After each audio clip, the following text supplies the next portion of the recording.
To je zoom efekt.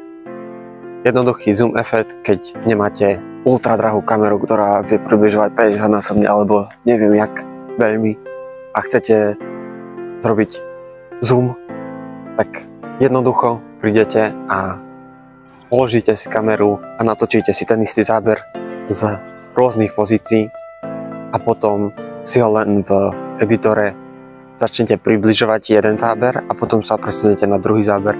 Prvé si ich synchronizujete, presunete sa na jeden záber, potom na druhý záber, potom na tretí záber a máte jednoduchý zoom efekt. Takto by to vyzeralo bez použitia tohto efektu a takto to vyzerá s použitím toho efektu.